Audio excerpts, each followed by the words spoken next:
Sergeant America, boom. I guess today I'd like to just speak my thoughts on the big DC information kickoff on the big change that they're looking at doing.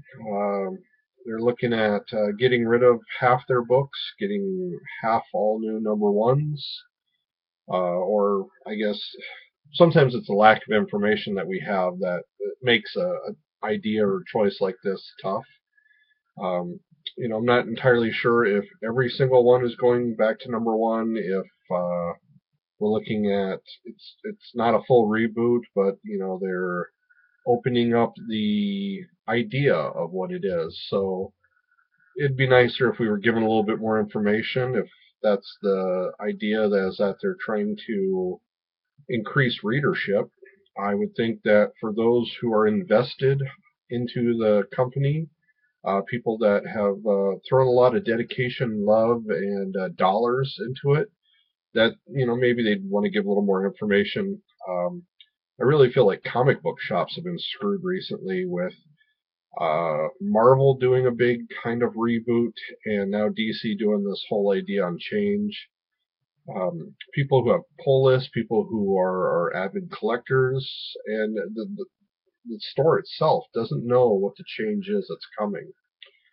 From what we do know, they mentioned that story first is what their focus is. That they probably said it the wrong way, but by saying continuity might get tossed out, um, I think is the worry. It's like destroying a brand. If they have sold us and created fanboys by the avid emitter, the love that we as the readers have, we poured into these companies. The companies want that too. I mean, they want you to buy every Batman shirt, every Batman book bag, every Batman jacket, every Batman toy, every Batman comic.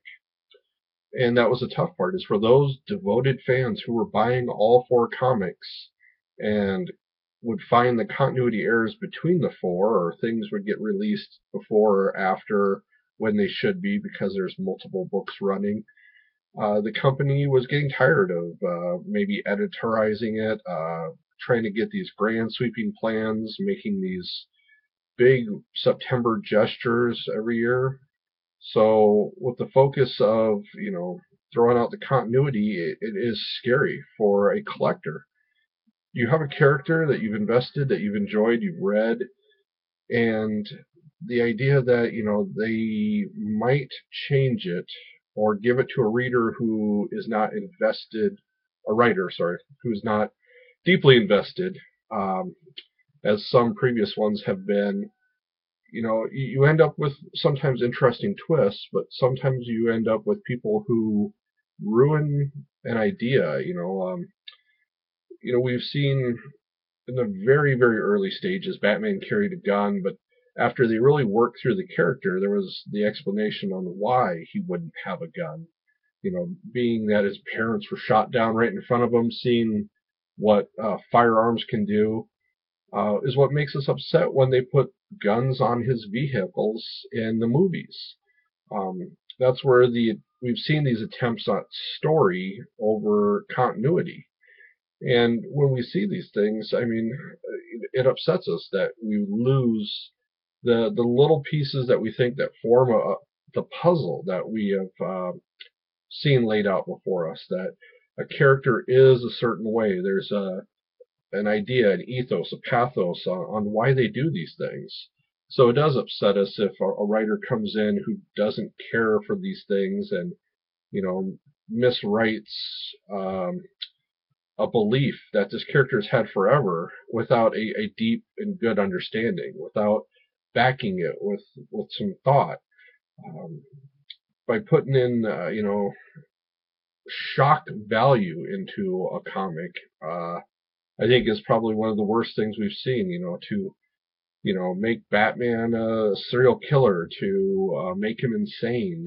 There are things that we worry about being done with major characters, and maybe that's the thing too, that they'll protect their icons, the Justice League figures, but scarier thing is there's a lot of characters we love who are on the fringes who may get affected by this. I was a big fan of the Green Arrow Lemire Sorrentino run. I have not been a big fan with the new writers from Arrow on there, and it seems it's interesting that it's this short little jaunt. I really thought they were trying to make the comic book much like the TV series, but they will be getting a new artist, a new writer for the Green Arrow, so I will be jumping back on. So there is some things that are positive about this. I wonder about events. Are we going to see events not affect multiple books anymore? With it being about story, can they write this wonderful arcing event in 2 books, 3 books, and not have it jump into all 52? And the fact that they're not even concentrating on the full 52 thought that maybe, the freeness is what they're looking at, where they're just not restrained as much. Maybe it's easier on everybody. It has been seen that with other things going on that the demographic maybe is changing. I may not be the target audience anymore. The 18 to 34-year-old male even may not be the demographic anymore. It may be young females who started on manga. It may be the new people coming through who have watched other cartoons than my Super Friends when it started, and that's what fed me into it. For some people, I often hear talk about, the Brave and the Bold, and the Batman animated series, and Batman Beyond. I think each of those, that was their Batman, and hence it was maybe their universe, their DC. And each of these demographics maybe are changing. And so it's not about the static DC anymore. Maybe it's about the fluidity, changing for the fan base that's out there. Maybe we've seen with this growth in TV shows, the possibility of how the movies do well, and there may be other factors. They may just want to hook people who are reading the Harry Potter books or the Divergence or whatever teen thing is out there.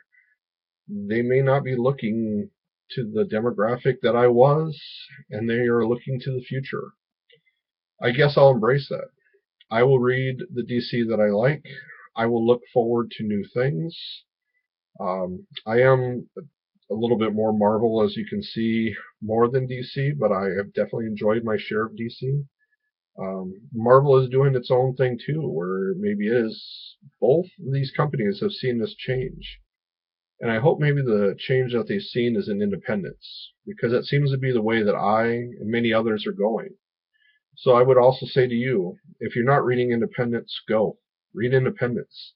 There's everything that you want out there. There's westerns, there's World War II, there's sci-fi, there's horror, and there's superheroes. So I guess maybe that's the best thing that DC and Marvel are doing right now. Maybe they're boosting independent books. If you're not reading independents, pick them up. Sergeant America, catchphrase.